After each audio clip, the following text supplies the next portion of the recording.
Physically, I think maybe I won't be able to do so much with my second one that I did with my first one, like run around and maybe I mean, obviously if you're fit, then that's fine. And I think that's it. I mean, because I've been through it before, so everything, more or less, everything else is approved. It's the same, right? Yeah, and it's the same. So looking forward to it. All right, and Dr. Puri, what do you think? I mean, just advice to parents or parents-to-be, people considering to get pregnant who are in their 30s and 40s. Some of the pros and cons that you could throw out. Well, it would be important, since it is a later pregnancy, to do some heavy-duty planning here. Which will ease some things that people are mentioning. You are going to be off your career, so that double income is not going to come in. So you would have to factor in financially, irrespective of how much you may have saved previously.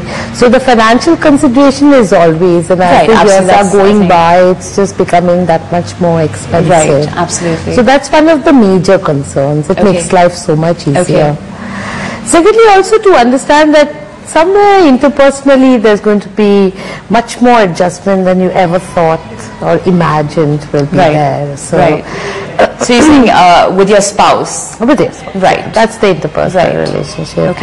And the first time baby probably impacts you a little more, because there is this whole new world. Second time baby, you are a little prepared, but probably you have forgotten some of the challenges that you faced when you were, the first time, the excitement, and second time round, of course, you never run around. But there are some issues you have to deal with, that when you leave at a relatively senior position, to get back is that much more difficult in the career. So how much of the career are you going to give up?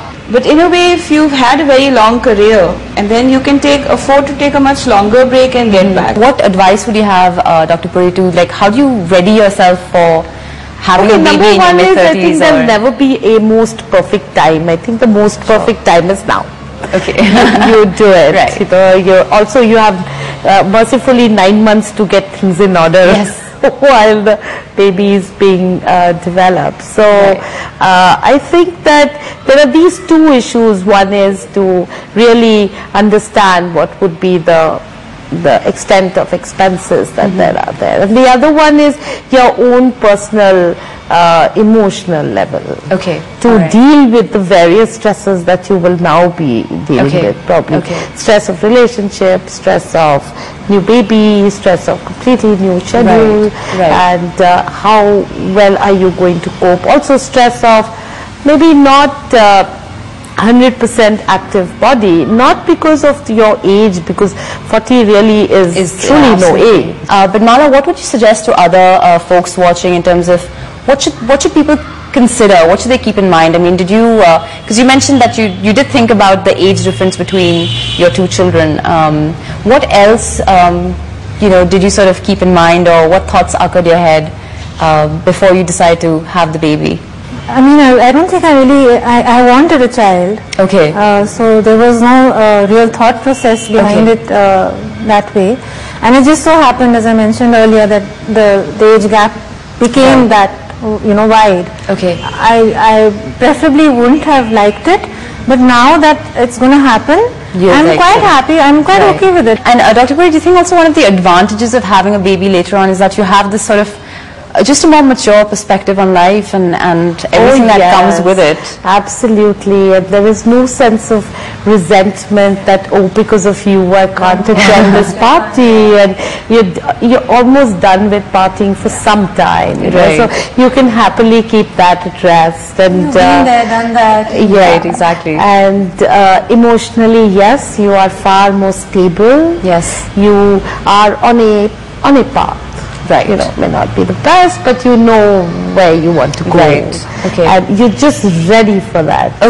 Another question, again, are you at more of a risk for something like postpartum depression if you are having a later pregnancy than you would if you were younger having a baby? Not medically. Not medically? Not medically, but it is possible that if you are predisposed to certain emotional issues that you might swing a little. Let's now hear from a couple about their experience of having a baby post 30.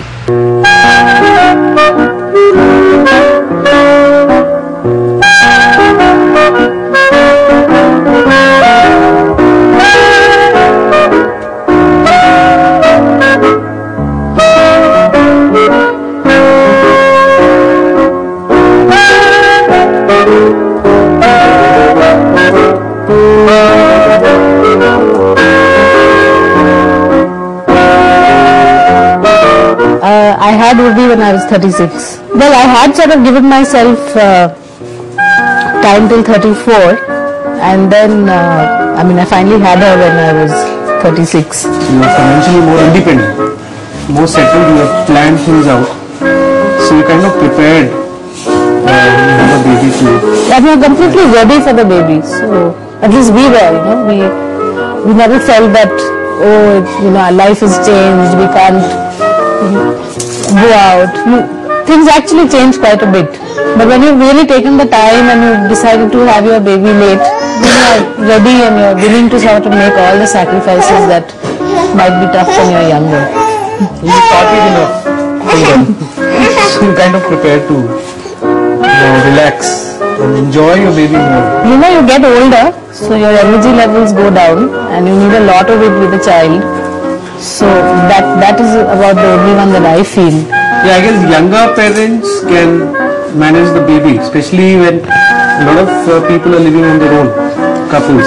So if they have a baby, they can manage it more energetic. But at 34, at least in our case, both of us have similar back problems and things like that. So that is a problem. But otherwise, less of cons and more of pros. Yeah, I think so.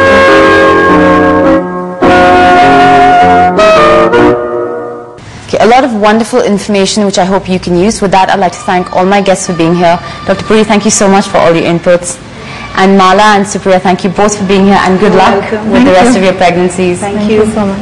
And thank you for watching. We'll see you next time on Bringing Up Baby. Bye-bye.